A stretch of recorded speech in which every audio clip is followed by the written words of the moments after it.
నా పేరు సావిత్రి. గత 8 సంవత్సరాలుగా మేము ధర్నా చేశామండి. చేసినా మమ్మల్ని ఎవరిని స్పందించలేదు. పవన్ కళ్యాణ్ గారు వచ్చి మాకు హామీ ఇచ్చారు. వారాహి యాత్రలో వచ్చి, "అమ్మ మీకు న్యాయం చేస్తాం, మేము ఉండామని" చెప్పి హామీ ఇచ్చారండి.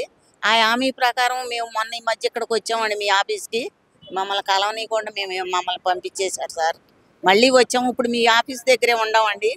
దయచేసి మా కష్టాలు, సుఖాలు పిల్లా జల్లా ఉండేవాళ్ళు, లేనివాళ్ళు అనేది కాదండి. అందరి కష్టాలు కూడా మీరు స్పందిస్తారని మిమ్మల్ని కోరుకుంటున్నాం సారు. అందరి బాధలు మాకు మీరు తీరుస్తారనే నమ్మకంతో మేము ఇక్కడికి వచ్చాం సార్. చాలా ఇబ్బందుల్లో ఉన్నారు. మమ్మల్ని మొన్న 2, 3 రోజుల క్రితం పోలీసులు వచ్చి మమ్మల్ని బంధించి ఇంట్లో నుంచి బయటికి రానికోకుండా చేశారు సార్. మేమేం తప్పు చేశామండి? మా ఆస్తి మాకు ఉండంగా కూడా ఆళ్ళొచ్చి మమ్మల్ని బంధించాల్సిన అవసరం ఏంటండి గవర్నమెంట్‌కి అసల? మాకు చాలా బాధ అనిపించిందండి. మేమేం తప్పు చేయలేదు కదండీ! మమ్మల్ని బంధించాల్సినంత అవసరం ఏమొచ్చిందండి? అందుకని చెప్పి ఇప్పుడు మీ ఆఫీస్ కాడే ఉన్నామండి.